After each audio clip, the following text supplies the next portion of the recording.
Aja karo wifi ya, Pak. Bukan pendekatan. Kalau itu kan malang kok.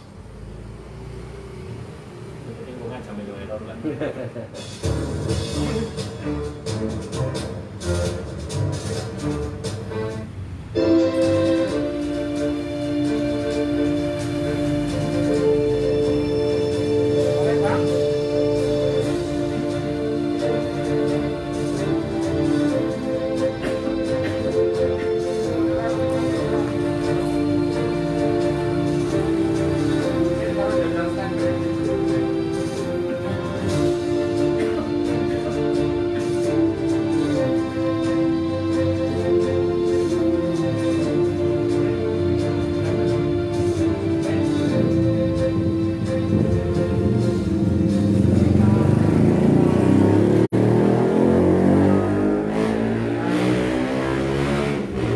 Assalamualaikum warahmatullahi wabarakatuh. Waalaikumsalam warahmatullahi wabarakatuh. Salam sejahtera untuk kita semuanya yang kami hormati, seluruh warga masyarakat Desa Bejiriung dan juga yang menyaksikan channel Facebook Sofingi. Pada kesempatan sore hari ini, pemirsa kita kembali berjumpa dalam diskusi online dari Posko COVID-19 Desa Bejiriung. Sore hari ini kita kedatangan narasumber dari Satgas Muhammadiyah Tonggong, yaitu beliau Bapak Sarwono, Magister Kesehatan, dan juga beliau sekaligus sebagai pengurus dari Palang Merah Indonesia Kabupaten Kebumen. Selamat sore Bapak Sarwono. Bagaimana kabarnya Pak? Sehat? Alhamdulillah. Alhamdulillah. Terima kasih Pak Sarwono sudah berkenan hadir di posko kami. Baik, sore hari ini Pak Sarwono kita akan bersama membahas materi mengenai perawatan jenazah. Kita ketahui bersama bahwasanya akhir-akhir ini stigma ataupun yang ada di masyarakat ini ada yang kurang paham mengenai edukasi tentang perawatan jenazah, sehingga mereka seperti merasa ketakutan ketika ada jenazah yang datang ke wilayah mereka. Nah, sore hari ini kami persilahkan monggo pada Pak Sarwono untuk menjelaskan, dan nanti juga ada pelatihan ya Pak ya, ada pelatihan ya. Oke, terima kasih. Monggo kepada Bapak Sarwono kami persilahkan. Assalamualaikum warahmatullahi wabarakatuh. Waalaikumsalam warahmatullahi wabarakatuh. Alhamdulillah, wassalatu wassalamu ala rasulillah. Saudara-saudara sekalian, terutama masyarakat Desa Bejiruyung dan seluruh jajaran pemerintah Desa Bejiruyung, mengucapkan terima kasih. Saat ini kita masih bekerja sama terus untuk mengabdi kepada bangsa yang saat ini bangsa sedang dirundung musibah, yaitu dengan adanya musibah COVID-19 yang saat ini kalau tidak keliru untuk data yang hari kemarin itu sudah 4.241 COVID positif terlaporkan. Kemudian dari 4.241 COVID terlaporkan ada 373, ini angka yang manis ya, 373 yang sudah meninggal dunia. Nah, maka dari itu kami seluruh bangsa Indonesia terutama, dan kami juga dari Satgas Muhammadiyah Tonggong juga ikut prihatin karena ternyata dengan diujinya datanya kuman yang kecil ini ternyata mendapatkan dampak yang luar biasa pada masyarakat kita. Yang pertama adalah dampak tadi sudah disampaikan, kematian. Yang kedua itu adalah dampak ketakutan, termasuk juga dampak ekonomi dan sosial. Dan saat ini juga dampak sosial banyak, termasuk dampak sosial yang menjadi kemiskinan, tapi juga dampak sosial yang memanfaatkan kondisi sosial yang baik. Maka dari itu, melalui momen yang cukup baik ini, kami menyampaikan duka cita yang sedalam-dalamnya kepada seluruh bangsa Indonesia, karena rakyat kita sudah meninggal 373, termasuk petugas kesehatan dan relawan. Dan yang tidak kalah penting itu adalah kemarin di beberapa daerah terjadi adanya penolakan jenazah yang dinyatakan positif COVID-19. Walaupun dari pihak gugus tugas atau dari rumah sakit itu sudah melakukan perawatan dengan sempurna, Maksimal ya Pak? ya sudah maksimal. Padahal perawatan yang kalau sudah sempurna itu sudah sesuai dengan standar keamanan atau keselamatan dari yang menolong dan standar keamanan akibat dari jenazah itu. Sehingga jenazah itu sudah begitu nanti sudah dilakukan perawatan itu sudah tidak berbahaya bagi masyarakat. Namun masih terdapat stigma yang negatif, masyarakat masih ketakutan yang luar biasa. Termasuk juga sudah masuk pada standar Qoidah syariah. Ya, karena begitu nanti sudah dirawat sesuai dengan prosedur perawatan yang sesuai dengan standar kesehatan, juga dilakukan sesuai dengan prosedur kepercayaannya masing-masing. Termasuk nanti kalau saya akan menunjukkan bahwa kondisi secara umum kalau di rumah sakit itu bagaimana, nanti kita akan lihat ya akan saya praktekkan, tapi mohon maaf ya nanti praktek kami itu bukan masuk pada ranah fikih, ya, tapi praktek kami akan menunjukkan bahwa ternyata pengurusan jenazah yang di rumah sakit atau di petugas kesehatan itu sudah sesuai dengan standar keamanan, jadi tidak membahayakan bagi masyarakat. Makanya kami tidak boleh takut, apalagi menolak, karena menolak jenazah itu adalah merupakan fahisyah atau sudah merupakan dosa. Ya, karena kita memiliki hak terhadap orang yang meninggal dunia itu mengurus jenazah, di mana diantaranya adalah memandikan, kemudian menyolati, kemudian menguburkan, dan kalau lebih baik lagi mendoakan. Cuman karena ini sudah terkena perasaan yang ketakutan, ini kewajiban atau haknya orang sakit diabaikan, kewajiban yang sehat itu juga diabaikan. Iya. Malah bingung ya Pak. Iya, jadinya malah ada mayat yang datang yang mestinya sudah siap untuk dimakam, padahal itu akan dimakamkan oleh petugas. Itu tidak, iya akan dimakam oleh petugas. Jadi masyarakat tinggal melayat saja. Ya tinggal melayat berarti kan tinggal kalau perlu silahkan menyolati. Kemudian kalau ingin melihat di pemakaman ya tinggal ikut, tetapi sudah prosedur nanti akan kami sampaikan. Oke, siap-siap. Begitu dari saya, dan ya sementara nanti kita akan lanjutkan untuk materi atau kita langsung. Oh ya, baik pemirsa yang kami hormati, tadi awal ini Bapak Sarwono memang perawatan jenazah yang ada di rumah sakit ini standar sudah aman ya Pak ya?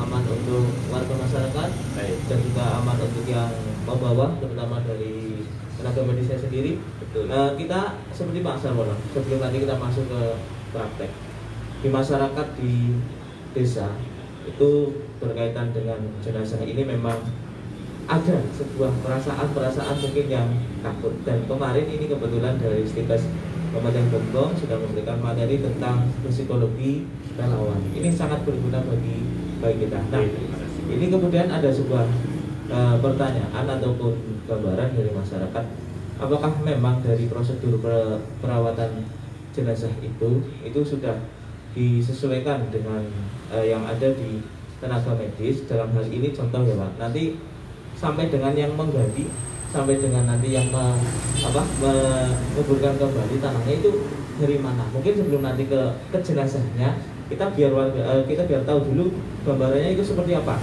dari meninggal, kemudian nanti mungkin di bawah ambulannya itu bagaimana Pak sampai dengan makam. Mungkin nanti untuk sampai dengan jenazahnya nanti kita prakteknya begitu Pak. Ya, baik saudara sekalian, tadi saya sampaikan, saya tadi sebut namanya ya, namanya Dr. Sarwono dari Stikes, juga sekaligus saya pengurus PNFI.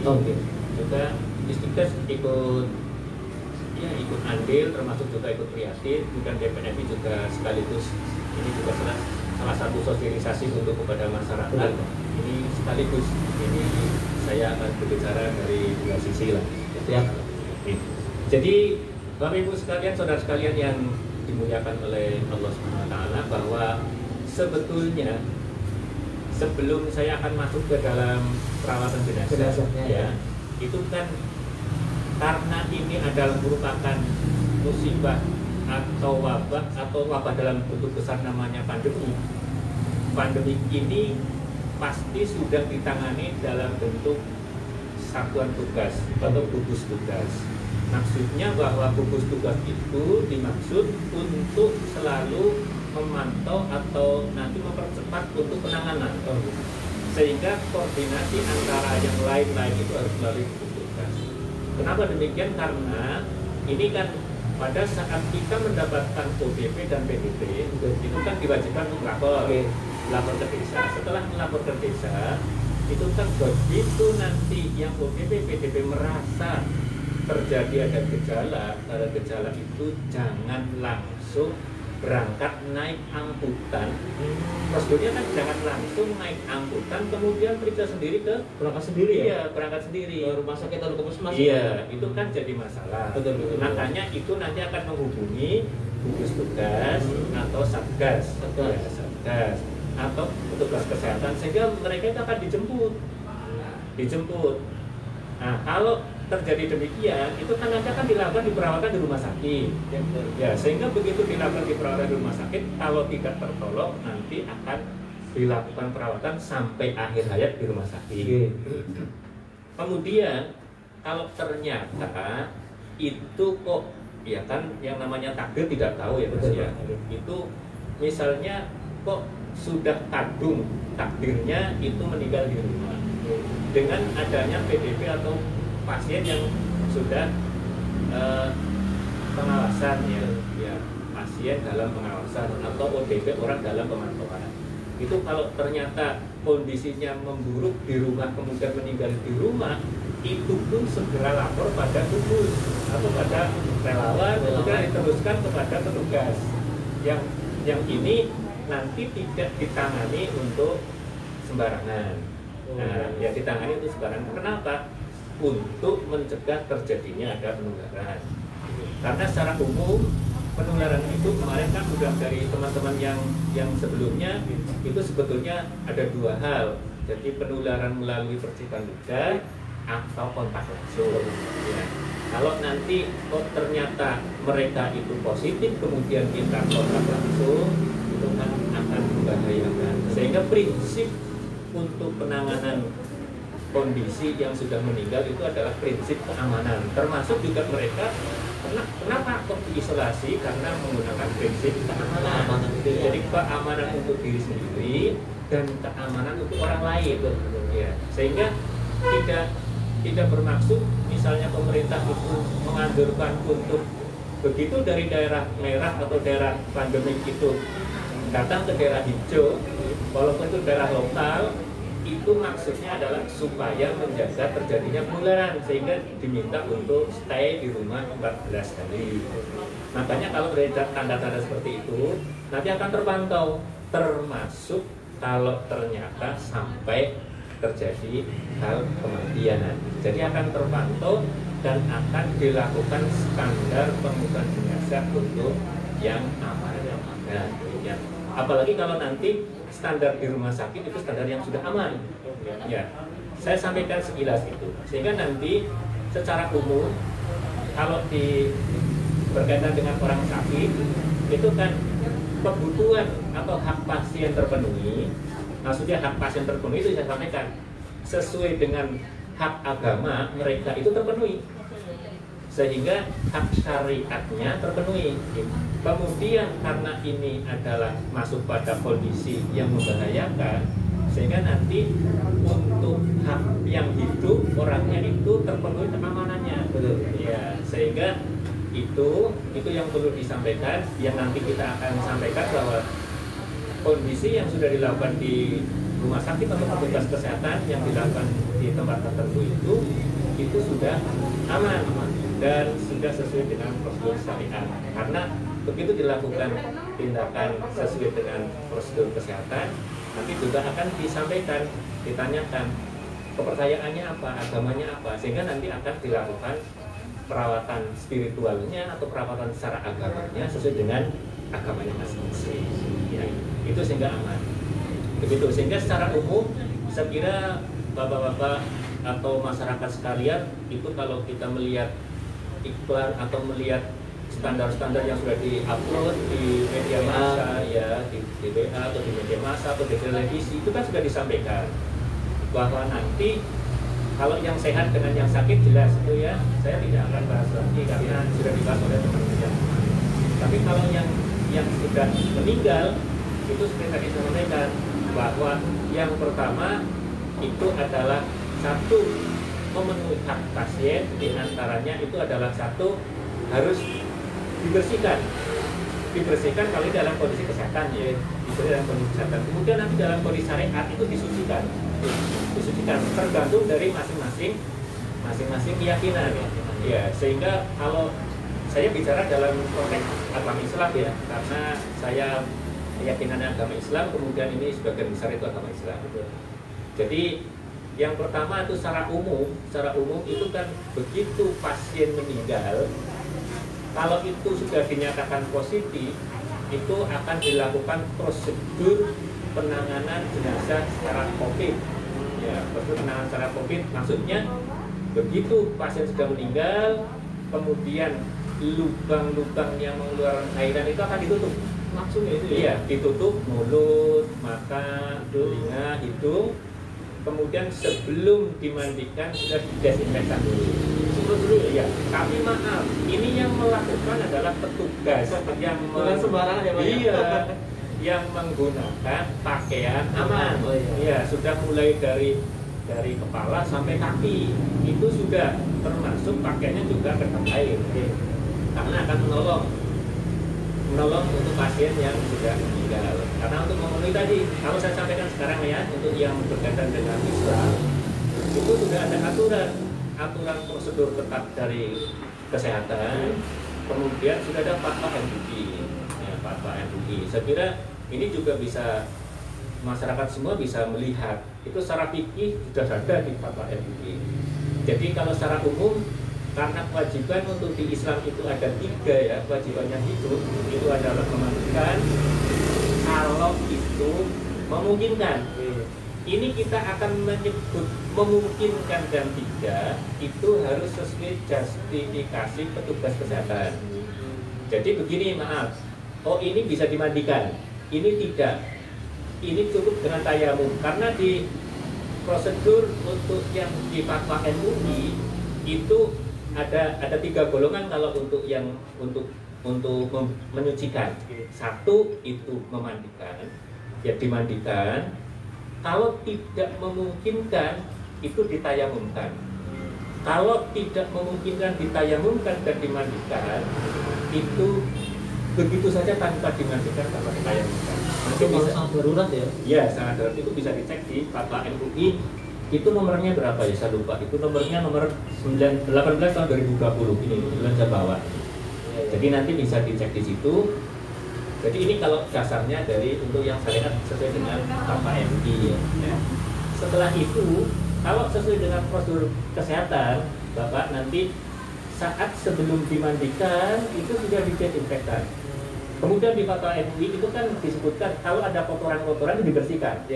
Bersihkan dulu, dibersihkan. Kalau memungkinkan dimandikan, maaf tadi saya sampaikan di fatwa ini juga disebut memungkinkan itu kalau yang menentukan adalah petugas kesehatan. Jadi yang menentukan dimandikan tayamum itu tenaga medis. Iya, yang jelas biasanya kan cuma boleh dimandikan atau tidak.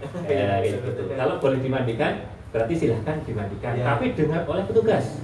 Catatannya oleh petugas. Iya, oleh petugas. Oleh petugas yang sudah menggunakan pakaian pengaman. Oke.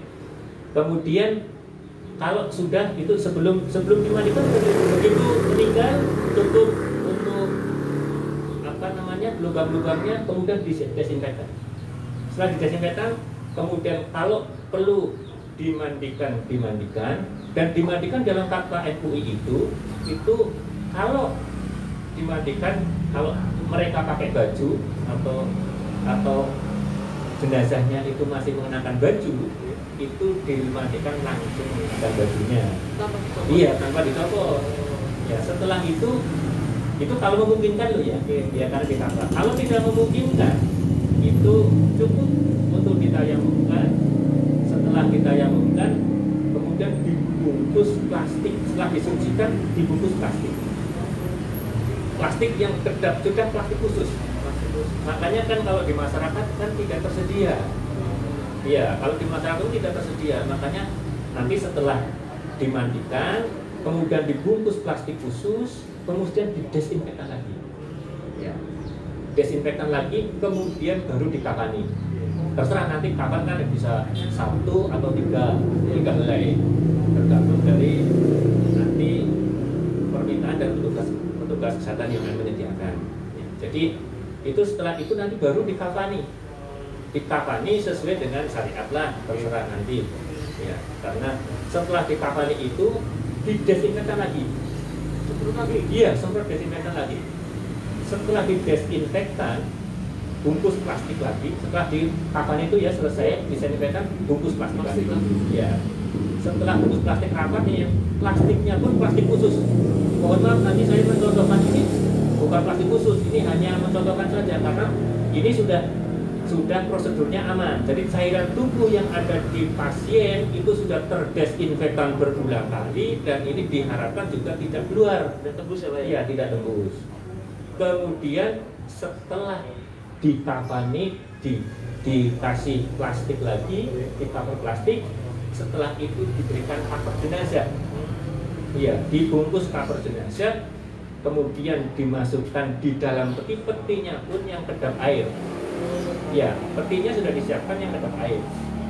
Kemudian setelah disediakan di peti yang kedap air, sudah sekaligus kalau di Islam itu kan memang jenazah menghadap ke kiblat tetapi dengan miring kanan ya. Berarti nanti di miringan kanan Posisinya itu ya, posisinya sudah dimiringkan ke arah tangan kanan, ya arah tangan kanan sehingga nanti begitu dihadapkan ke utara biasanya kan kalau karena kita itu di Indonesia ya kiblatnya di sebelah barat itu sudah sekalian masuk menghadap ke kiblat. Iya. Kemudian setelah itu sebelum ditutup didesinfektan lagi. Ini peti jenazahnya semprot lagi, kemudian ditutup, dilap, kemudian disiler, semprot lagi. Ya. Itu kan aman banget. Lapis apa? Iya, itu aja masih takut. Itu masih takut. Nah maka dari itu tidak usah takut masyarakat. Ini berarti kan sudah aman. Karena apa? Ini karena penularannya secara langsung jelas. Jenazah kan suara batuk-batuk mas. Iya maaf Pak. Iya, jenazah sudah nggak batuk-batuk kan sudah nggak bakal menularkan oleh percikan ludah. Kemudian sudah dibungkus plastik nggak bakal kontak langsung. Nah, dan ini nanti juga setelah ditutup desinfektan lagi, baru diantar ke, maksudnya nanti tinggal silahkan disolati. Yang nyolati dari tenaga medis atau dari keluarga nanti boleh Pak?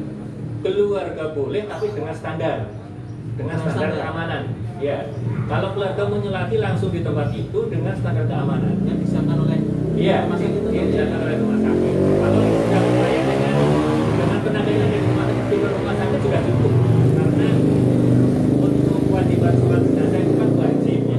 Tapi wajibnya wajib fardu kifayah. Misalnya ya memang kalau dalam kondisi baik itu semakin banyak yang menyolati semakin baik. Tapi kalau kondisi darurat memang satu di dalam fatwa MUI ini langsung saja ya mas ya, langsung ini kewajiban pertama selesai untuk yang memandikan atau mentayamum atau mensucikan lah ya, mensucikan selesai sudah, dan ini juga prosedur keamanan sudah selesai untuk yang mensucikan. Nah setelah itu disolatkan, itu sholatnya juga langsung di tempat itu. Jadi itu udah tempatnya langsung ya? Atau kalau di fatwa MUI itu boleh di masjid tapi dengan syaratnya masjid itu desinfeksi dulu, Steril dulu ya, didesinfektan dulu, semprot desinfektan. Setelah disiapkan itu pun harus sesuai dengan izin petugas ya. Nanti kalau sudah didesinfektan kemudian taruh di situ, tetapi juga cara mensolatkannya itu harus sesuai dengan prosedur pengamanan COVID. Ya. Kemudian di situ sebenarnya prosedur ya pengaman COVID, tidak dijelaskan itu apa harus sendiri-sendiri dan tapi rombongan itu ya, tapi sebaiknya memang tidak berombongan. Ya, jadi setelah disolatkan ya, dan tadi di masjid, kalau di masjid itu setelah selesai harus didesinfektan lagi. Yang jelas itu harus diusahakan aman, ya aman. Bahwa kuman-kuman tidak ada terlihat, walaupun tadi petinya juga sudah dijadikan beberapa kali. Ya, berapa? Coba sudah berapa kali? Ya nanti kalau dengan hitung bisa itu nanti ya. Iya. Terus begitu juga mensolati kalau memang tidak memungkinkan di masjid tidak jadi masalah. Kalau ada keluarga yang ingin mensolati nanti saat menjelang penguburan.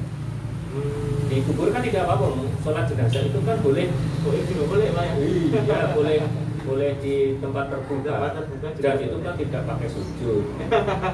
Iya benar ya. Kalau ternyata saya merujuknya fatwa ini. Fatwa ini. Ya, Fatwa ini ya, Pak, ya? iya, kalau ternyata itu keluarga masih ingin menyolati tapi tidak memungkinkan, juga bisa disolati. Kalau di fatwa itu dengan sholat gaib. Ya, sholat gaib. Tata caranya nanti silakan ya sekedar pikir mereka, karena masing-masing itu kan beda untuk keyakinan dan tata caranya itu. Sendiri-sendiri. Iya, ya. Ya monggo saya, karena tadi saya sudah batasi tidak akan bahas fikih, ranah fikih. Saya akan menyampaikan yang penting masyarakat nggak usah takut lah, karena ini sudah dirawat sesuai dengan prosedur keamanan. Nah, kemudian itu pelayat iya, di sini juga diatur di fatwa. Diatur. Jadi Ya. coba dengarkan ini pelayat. Pelayat silahkan kalau ingin mengantarkan sampai ke kuburan nggak masalah. Boleh. Cuman jaraknya dari tempat liang lahat ke tempatnya itu 100 meter. 100 meter. Iya. Jauh ya. Ya itu fatwanya. Fatwanya itu. Ini standar keamanan ya. Standar keamanan. Ya 100 mestinya meter. sudah difatwakan itu kan sudah melalui uji pakar. Penelitian dan lain Ya, sebagainya. yang jelas itu kan tidak sembarangan, itu mesti melalui uji pakar lah. Iya. Ya paling tidak, ya minimal satu itu sudah menjaga keamanan, walaupun itu sebenarnya sudah aman ya, Iya. sudah aman. Tapi syaratnya juga tidak bergerombol. Ya karena kan tidak tahu yang saling melayat itu sebetulnya justru yang saling melayat itu jangan-jangan yang kemarin itu kenal dengan mereka. Ya yang ternyata sudah ikut kena, tapi saat ini masih sehat. Ya, itu yang utama, sehingga melayat boleh, cuma kayak tadi syaratnya 100 meter. 100 meter dari tempat lahatnya boleh, silahkan. Kemudian ya kalau kurang berarti ya tinggal mendoakan. Kemudian nanti untuk yang pelayat kalau sudah sampai di rumah ya sebaiknya langsung baju dilepas ya di kamar mandi tentunya ya, jangan di depan. Iya, kalau melepas di depan rumahnya kayaknya kok nggak etis. Lari semua. Tapi yang jelas kalau bisa sih nanti begitu cuci tangan kemudian masuk, nggak usah salaman dengan keluarga-keluarga yang lain, langsung ke kamar mandi kemudian baju langsung dicuci. Ya terus kan berarti orangnya sudah dicuci mandi. Iya. Mandinya pakai sabun. Ya karena itu sangat efektif untuk membunuh kuman itu. Kalau toh ternyata tertempel, itu ketempelan setan tapi ketempelan kuman ya. Ketempelan kuman, nah itu jangan.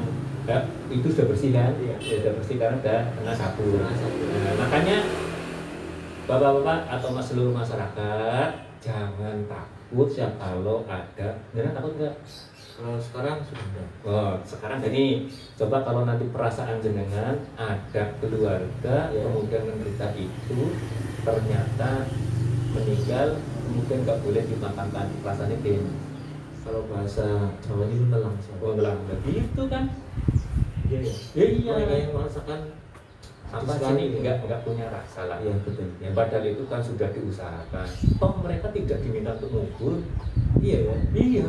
Secara logika mereka jam aja di rumah juga sudah masuk sendiri. Iya, misalnya kok mau ada lewat masuk aja ke rumah, kalau takut kenapa? Ngapain ya? Iya. Lihat-lihat. Kalau melihat kok takut, ya sudah masuk aja ke rumah. Malaman kan? Ya sudah, biar dia keluar aja langsung ke kuburan.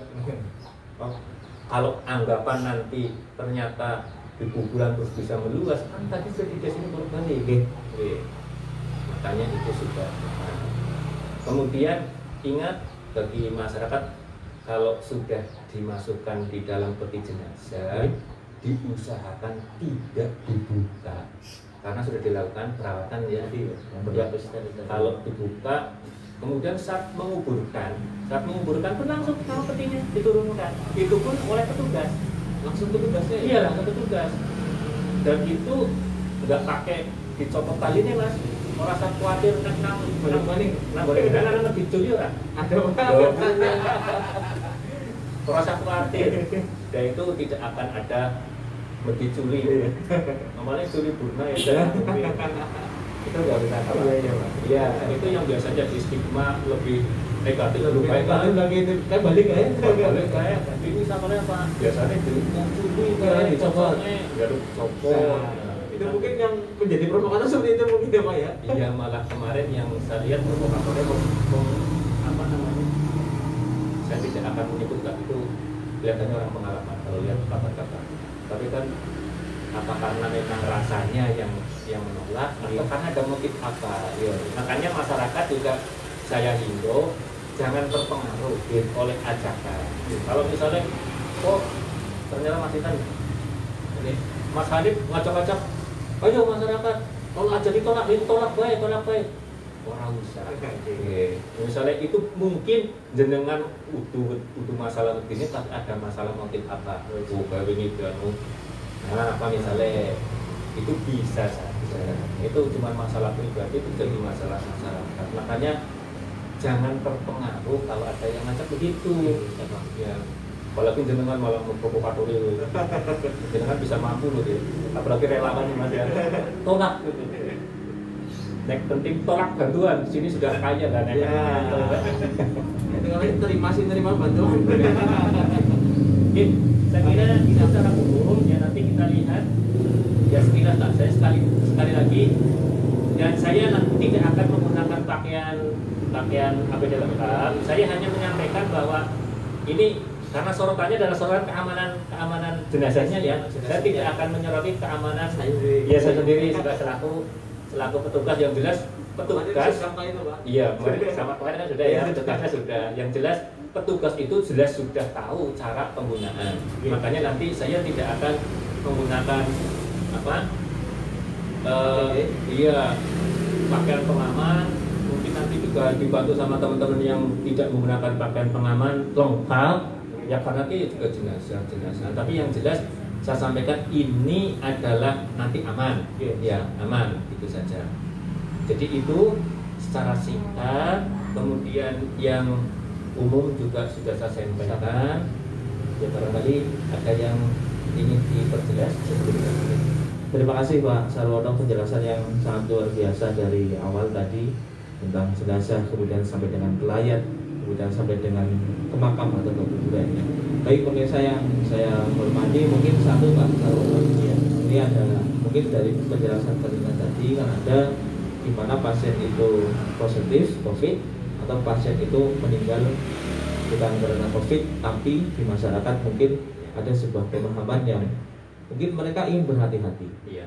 Mereka ingin berhati-hati karena sedang seperti ini. Betul. Mungkin bagaimana Pak ketika ada hal itu terjadi, meninggal di rumah. Tadi kan Bapak sampaikan ketika dalam di rumah hubungi rumah sakit. Nanti rumah sakit yang menentukan. Ya mungkin nanti ini menjadi lebih langkah kita agar kita tidak bingung. Iya. Karena kemarin ada laporan atau kita mendengar cerita ada jenazah meninggal itu hampir 1,5 jam tidak ada yang ngemek ngurusin bahasanya. Jadi Gimana Pak? begini, jangan ini kalau sudah meninggal menghubungi rumah sakit, saya luruskan ya. Jangan langsung menghubungi rumah sakit. Oke. Tapi menghubungi gugus tugas. Oh, gugus tugas. Iya, gugus tugas. Mungkin nanti gugus tugas itu akan menugaskan siapa? Biasanya gugus tugas itu terdiri dari dinas kesehatan, kemudian BPBD dan orang rumah sakit. Ya. Nah, sehingga kalau misal ya boleh saja nih kalau dia punya kenalan di rumah sakit karena ini gugus tugas ya. Sebetulnya maksudnya jangan-jangan saya tidak menyampaikan bahwa nanti dengan begitu ada orang meninggal lapor rumah sakit tuh ya. Ya. Bisa saja melanjutkan mulai melalui puskesmas.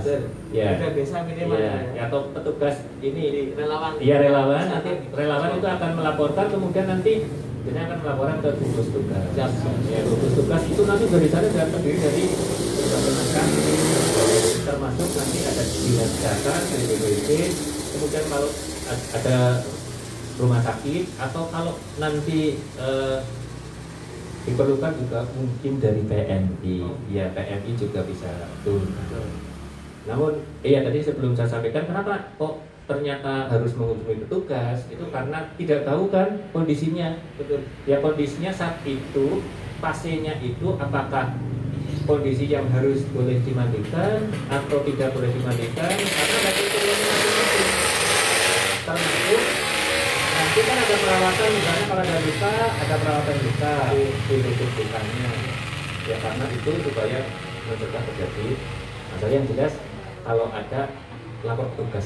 Berarti alurnya seperti itu ya? Iya. Masalahnya biar masyarakat itu jelas jadi kejadian-kejadian yang jenazah sampai tidak langsung diurusi, tidak jelas penanganannya, nanti bisa tercoverkan itu. Jadi peran gugus tugas, posko, satgas itu sangat penting di masyarakat itu ya. Cuma perlu saya sampaikan juga, jangan temu-temu sekarang kan juga ada fenomena mati mendadak lapor ternyata gantung diri. Bukan karena apa? Karena kemarin pengalaman ada orang ke ladang, kemudian kepleset di jurang, kemudian meninggal di situ. Masyarakat orang lain nulung karena apa? Karena takut COVID ya. Itu yang perlu ini juga masyarakat perlu tahu. Maksudnya begini, nanti kalau ada orang yang tidak ada tanda gejala dan tidak pernah pergi dari tempat-tempat yang bermasalah, itu ya tidak digolongkan pada positif. Kan kemungkinan positifnya kan sangat rendah. Ya. Apalagi kalau misalnya di rumah saja orang itu tidak pernah pergi, kemudian ini juga tidak ada keluarga yang habis bepergian, kecuali kalau ada keluarga yang habis bepergian dari tempat yang dinyatakan zona merah, baik itu lokal maupun dari nasional maupun dari internasional, itu ya perlu dicurigai. Oh itu mati mendadak, kemarin anaknya habis dari mana? Itu perlu ditangani seperti itu. Tapi tidak kalau bahasa Jawa orang sakit kebiayaan mas. Jadi kabeh langsung mati mendadak COVID. Nanti juga akan merepotkan petugas. Iya, jadi ada yang orang sakit jantung dari sudah tua nggak pernah kemana-mana sakit jantung. Ya sesak mengenai orang sakit jantung kan biasanya juga tanda gejala sesak. Ya. Kemudian meninggal mendadak, tahu-tahu lapor ini COVID. Terus ditangani sudah rame-rame ke sana, dicek riwayatnya ternyata bukan riwayat COVID. Ya itu juga nanti juga PR untuk para rekan. Terima kasih Pak Sarwono, penjelasan yang sangat luar biasa. Baik pemirsa seluruh masyarakat desa Bukciliwung dan juga yang menonton channel Facebook Shop ini. Setelah ini kita akan langsung menuju ke praktek, dan saya ingatkan kembali kepada seluruh warga masyarakat, nanti setelah praktek kita ada sesi tanya jawab. Jadi silakan Anda sampaikan melalui call center yang ada di posko desa Bukciliwung. Sudah siap ya Pak Sarwono? Siap. Mari kita ikuti bersama praktek perawatan jenazah dan kita akan berjalan.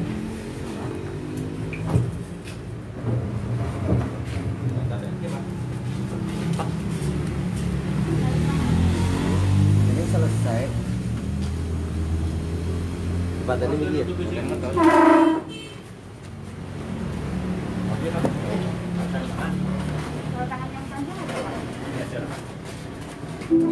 Pak dosen benar loh Bang. Ya, jadi selesai ya. Menghubungkan kembali.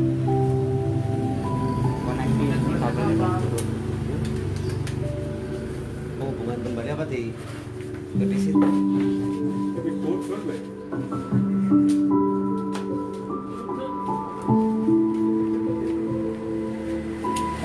Koneksi ini kan lebih baik. Ya, di mana? Jadi kalau di rumah sakit ya.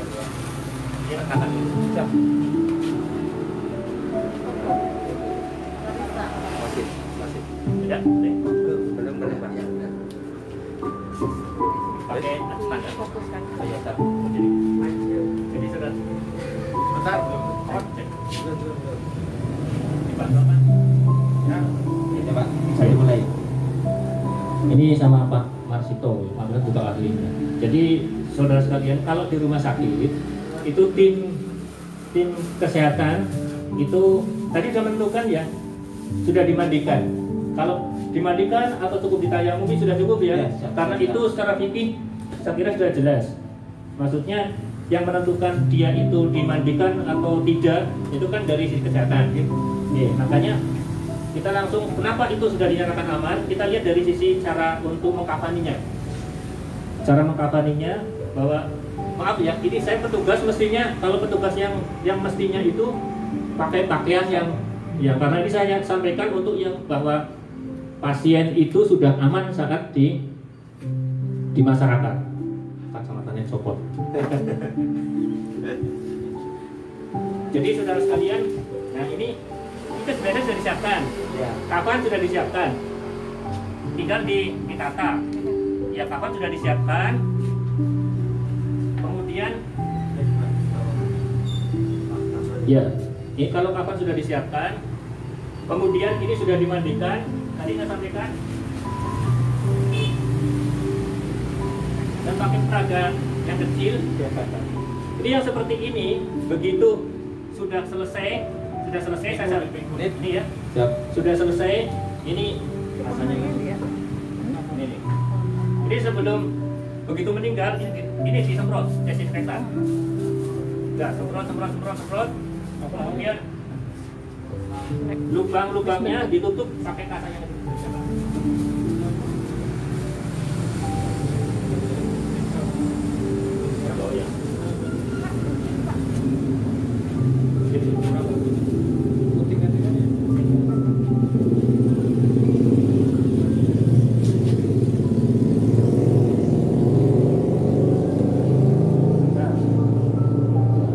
Sedang persiapan. ya, intinya nanti yang mulut ya sudah ditutup, mulutnya sudah ditutup sama petugas, ini mulutnya sudah ditutup, terus mata ditutup, telinga ditutup dan sebagainya. Setelah itu di-coveri dengan plastiknya plastik khusus ya, ini maaf ini plastik seadanya ya, plastiknya plastik khusus, ini sudah dimasukkan di-coveri. Ini pakai bayi yang kena corona tapi bukan dari Pejuru, mudah-mudahan Pejuru tidak ada. Siap, amin. Jadi sudah dibungkus dengan plastiknya juga plastik khusus. Ini yang kedap air, tali,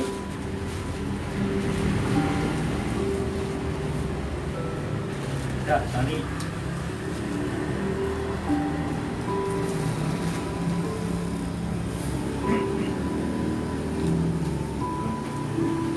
Ini setelah ini didesinfektan. Ini tadi sudah dimandikan dan sudah, kalau misalnya mau mau yang tidak dimandikan mau ditayamumi ya cukup tadi ditayamumi sebelum ini dibungkus ya. Ya, tapi juga kotoran-kotoran sudah dibersihkan tadi dalam pamui begitu. Kemudian ini didesinfektan lagi. Baru setelah desinfektan begini kita kafani. Nah, dikafani. Silakan kapan juga nanti bisa ada yang rangkap 3 atau rangkap berapa gitu, itu dikafani. Nah ini tinggal dibungkus. Kalau bungkus, kalau secara bikin itu kan dari kanan ya, di kanan sebelah kanan, dari kanan kalau secara bikin. Nah kemudian sudah dibungkus, ini sudah disiapkan kapan, rapi. Nah, ini tinggal ditali.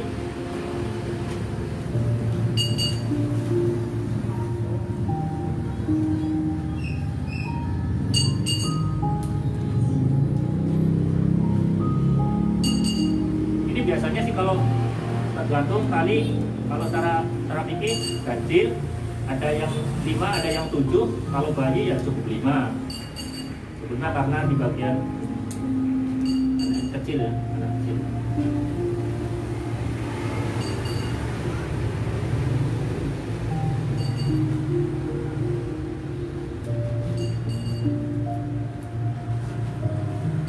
Ini sambil diperhatikan sedang menali ini karena medianya bayi sesuai dengan syariat yang ada. Tali yang sudah disiapkan langsung diikatkan tentunya dengan erat. Nanti setelah dibungkus disinfektan, kemudian dibungkus ditali. Kita lihat setelah ini langkah apa lagi yang akan dilakukan untuk menjaga keamanan jenazah COVID-19.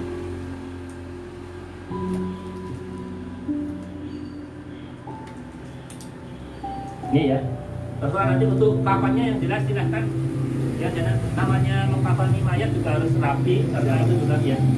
Dan ini saudara sekalian, ini sudah dikafani. Sebetulnya kalau dikafani kan cukup tadi dari plastiknya ya. Itu berapa kali sudah desinfektan saat bayi saat ini baru mandi ya. Sebelum mandi sudah disinfektan. Kemudian kalau sudah dimandikan disinfektan atau cukup ditayamkan disinfektan, atau kalau perlu tidak perlu dimandikan.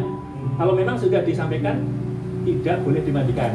Nah, desinfektan, kemudian dibungkus plastik, desinfektan lagi berapa kali? Sudah 3 kali. 2 kali.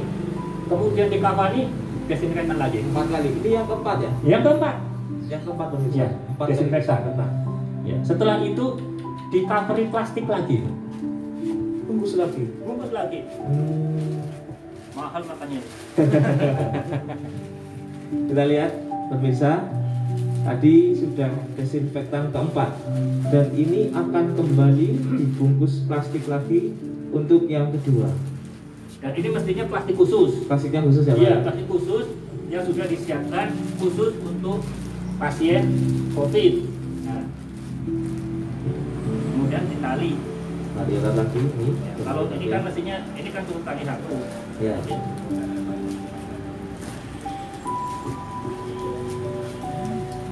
Tali yang kencang-kencangnya supaya nanti tidak ada yang keluar. Siap. Ya, sudah. Setelah itu, saudara sekalian, desinfektan lagi. Semprot lagi. Semprot lagi. 5 kali. 5 kali. Desinfektan lagi. Set. Baru masukkan ke peti jenazah. Kalau mau disolati sekarang juga boleh. Tahap ini bisa untuk menyolati Pak? Iya. Pak Lurah mau nyolati? Ya, ini disolati sekarang bisa. Jadi tinggal ya kalau misalnya ini menggunakan pakai arah kiblat, berarti ini tinggal diundurkan ke arah utara. Oke. Ini mestinya juga tinggal, nah ini kotaknya, peti jenazahnya. Ya. Ini peti jenazahnya. Peti jenazahnya aja juga diusahakan yang kedap air. Kemudian ini jenazah sudah diposisikan ke arah kanan. Ini Sudah dikirimkan ya? Ya, kanannya mana? Berarti ini toh? Iya. Jadi sudah ini miring ke arah kanan. Nah, oh, ke kiri Pak, kanannya. Ini kan arah kanan. Jadi miringnya ke arah kanan. Jadi ini saudara sekalian. Jadi maksudnya ke arah tangan kanan. Tangan kanan di bawah. Iya, tangannya di bawah. Sehingga nanti begitu selesai, begitu diturunkan, ini sudah langsung lep. Ya. Setelah di sini desinfektan sudah Semprot lagi. Saya cuma hitung 6 kali. desinfektan lagi, kemudian ditutup, disealer, setelah sealer desinfektan lagi 7 kali. nah wes kan abdul banget hitung pikir. Lah ini kurang aman di mana coba, itu aja masih takut, itu aja nanti setelah ini baru diangkat, yang ngangkat petugas, mobilnya didesinfektan, kemudian petugasnya didesinfektan, kemudian diturunkan juga sama petugas. Kenapa masyarakat takut? Ini kan kalau takut nggak usah keluar rumah aja. Iya. Iya, jadi tapi nggak usah, jangan sekali-kali nolak. Ini berarti secara umum ini aman kan ya? Aman. Aman. Dan ini sudah, ya ini ternyata juga terbelahnya atau petinya, peti jenazahnya itu sudah kedap air. Iya. Kedap air. Tinggal menurunkannya pun nanti pakai tali diturunkan oleh petugas. Dan ini maaf tadi saya sampaikan, kalau sudah demikian silahkan kalau menyolati juga boleh. Nah, kalau boleh menyolati ya Pak ya? Ya, disolati lagi boleh. Kalau tadi di Pak Tamui kalau misalnya mau ada disolati di masjid, tapi harus dengan syarat, harus dengan dikontrol oleh petugas, kemudian didesinfektan tempatnya, kemudian sudah terbungkus peti ini ya, dan tidak boleh dibuka.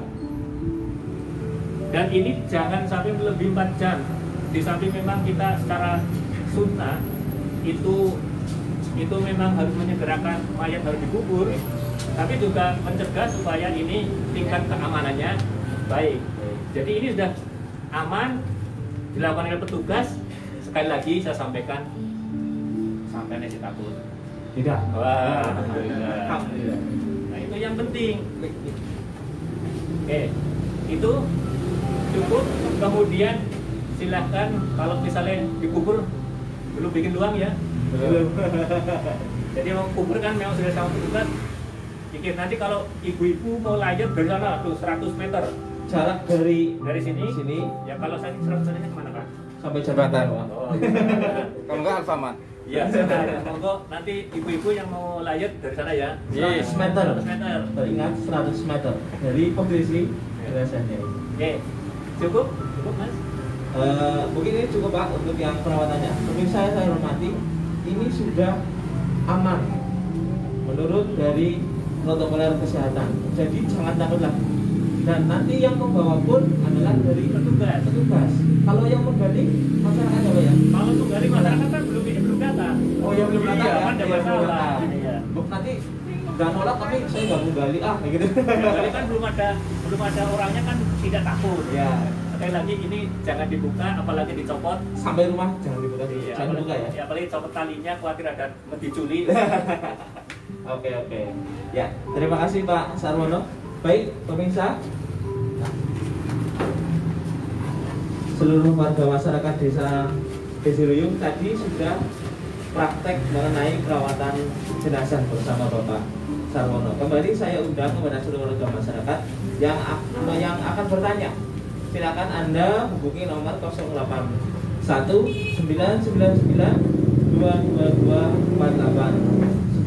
Sekali lagi di nomor 081 999 222 489. Ya. Kembali bersama Bapak Sarwono. Ini yang pertama, Pak. Ini sudah ada pertanyaan. Ini malah langsung dari kru ambulan, Pak. Mas, dari 081 227 486 589. Mas, kami relawan dari Sibulan atau siaga ambulan. Apakah kami dalam protokoler pembawaan jenazah itu harus bagaimana? Apakah kami hanya mengemudi saja? Apakah nanti sudah ada petugasnya yang menurunkan atau kami juga ikut menurunkan ketika itu? Enggak, Pak? Oke. Itu diatur oleh masing-masing ya. Kalau mestinya yang bertugas untuk menguburkan sudah ada petugas menguburkan, tapi kalau walaupun sopir itu juga harus menggunakan pakaian yang safety atau pakaian yang menggunakan pakaian APD lengkap, walaupun itu sopir ambulan. Sehingga kalau ternyata tugasnya sopirnya suruh menurunkan, itu kalau di tim gugus suruh menurunkan, Gimana? ya berarti ikut menurunkan. Tapi kalau memang tim gugus itu sudah ada petugasnya, ya berarti kan sudah cukup di petugasnya. Tapi insya Allah cukup di petugasnya, sudah ada petugasnya, tapi sopir tetap juga harus menggunakan pakaian APD lengkap. Oke, terima kasih Pak Sarwono. Itu tadi pertanyaan yang pertama mengenai driver ambulan. Ini ternyata disampaikan karena ini mempunyai satu ambulan, yaitu ambulan yang sebelum adanya COVID ini kita gunakan untuk kemanusiaan. Dan alhamdulillah sampai hari ini pun belum, Pak. Dan mungkin itu ambulan sudah dari rumah sakit ya? Ya, mudah-mudahan tidak dipakai untuk kasus ini. Yes, sangat. Berarti kan kalau tidak dipakai tidak ada orang meninggal akibat COVID. Betul sekali. Baik, terima kasih. Kemudian yang kedua, Pak. Yang kedua ini pertanyaan dari relawan COVID dari posko. Ternyata dari posko desa Desiluyung langsung dari Bapak Ahmad Dahlan. Selamat sore, Mas. Selamat sore. Selamat sore, Pak. Yang ingin saya tanyakan di lingkungan warga masyarakat, saya sebagai relawan, apakah saya juga berhak atau berperan atau mempunyai wewenang untuk mengingatkan warga masyarakat agar tidak panik? Ataukah itu hanya tugas dari gugus atau dari pemerintahan desa saja? Dan siapa sajakah yang berhak untuk memberikan edukasi ini kepada masyarakat? Oke, sebetulnya yang memberikan edukasi kalau kita adalah sebagai warga negara, seluruh warga negara, karena semua itu harus berperan. Cuman pada saat memberikan edukasi memang harus sesuai dengan protokol yang sesuai. Asal itu sudah sesuai dengan protokol dan itu punya kemampuan untuk memberikan edukasi, lakukanlah. Apalagi Pak Ahmad misalnya relawan. Oke. Kalau punya kemampuan, tapi materinya sekali lagi jangan lepas dari protokol. Ya, protokol untuk menyampaikan itu. Iya, menyampaikan itu. Kalau sudah sesuai tidak jadi masalah. Kalau tidak pribadi pun kan tidak apa-apa. Mau saling mengingatkan kan tidak masalah. Itu boleh. Yang penting bukan hoax ya, Pak. Ya, yang penting bukan hoax dan cara mengingatkan yang baik. Siap. Ya, kan cara mengingatkan yang baik. Kemudian yang berikutnya itu ya kadang-kadang kelihatannya benar tapi jadi nggak benar karena sumbernya tidak jelas. Makanya kalau mau mengambil sumber-sumber untuk referensi mengingatkan ya sumber-sumber yang jelas. Misalnya sumber dari pemerintah atau sumber-sumber yang sudah sudah divalidasi lah, sudah terpercaya. Jangan hanya misalnya sumber dari media massa, belum, maksudnya dari media sosial, tapi media sosial itu belum tentu kebenarannya, kemudian disampaikan begitu saja. Kemudian kadang-kadang malah jadi tambah mumet masyarakat ini, ya, malah tidak memberikan edukasi, tapi malah menjadikan masyarakat tambah beban. Intinya sebetulnya semua berperan. Jadi apalagi petugas sangat berperan. Sangat berperan. Ya, tapi, terdepan. iya, tapi masyarakat itu juga kalau saling membantu itu akan cepat selesai. Dan saling membantu, saling sadar diri, kemudian saling mengingatkan. Itu. Oke, terima kasih Bapak Sarwono untuk jawabannya. Baik seluruh warga masyarakat Desa Pejulung dan juga pemirsa dari tayangan Facebook Bapak Sofingi, untuk sore hari ini kita akan ditutup tentunya dengan himbauan dari Bapak Sarwono, Magister Kesehatan dari Sikas Kabupaten Gombong, dan juga sekaligus sebagai pengurus dari Palang Merah Indonesia Kabupaten Kebumen untuk seluruh warga masyarakat dan juga untuk seluruh pemirsa dan tentunya untuk pemirsa tayangan Facebook Bapak Sofingi. Monggo Pak untuk diberikan himbauan kepada warga masyarakat. Iya, kalau seperti saya yang sampaikan di awal, saya juga di PN sebagai relawan itu sangat berharap kepada seluruh masyarakat. Yang pertama adalah semua bisa jaga diri masing-masing, ya, bisa jaga diri masing-masing. Perkara yang pertama adalah berkaitan dengan kepedulian masyarakat untuk, kalau tadi disampaikan saling mengingatkan, saling mengingatkan, tapi juga patuh terhadap himbauan. Satu, patuh terhadap himbauan. Yang kedua itu adalah karena ini semua sudah dilakukan penanganan oleh petugas, apalagi kalau yang sudah meninggal itu sudah dilakukan penanganan secara prosedur, itu berarti sudah aman. Jadi masyarakat saya harap tidak takut kalau ada jenazah yang mau dikubur di lokasi desa kita. Kalau takut ya di rumah saja, gitu. Jangan takut keluar kemudian ngusir. Jadi yang ketiga itu, yang kedua itu jangan suka memancing di tempat yang keruh. Maksudnya jangan suka jadi provokator. Jadi kalau ada masalah yang kecil, kalau misalnya perlu penjelasan itu diklarifikasi dulu. Jangan temu-temu kemudian disampaikan, kemudian apalagi ngamuk. Itu saya sampaikan ya jangan sampai begitu. Kemudian intinya ya, dari ketiga ini mari kita sama-sama peduli dan kita juga mari kita berdoa. Dengan selain berdoa juga kita lakukan tindakan sesuai dengan kapasitas masing-masing. Yang jadi masyarakat itu juga sesuai dengan hak kewajiban masyarakat, yang jadi relawan, jadi petugas, kemudian yang jadi pemerintah itu sesuai dengan kapasitas masing-masing, sehingga semua saling membantu. Dan dengan usaha ini mudah-mudahan Allah itu cepat menyelesaikan untuk wabah atau pandemi corona di dunia dan juga di Indonesia, utamanya di Ciruyung. Ya, gitu Pak. Terima kasih dari Bapak Sarwono telah memberikan himbauannya.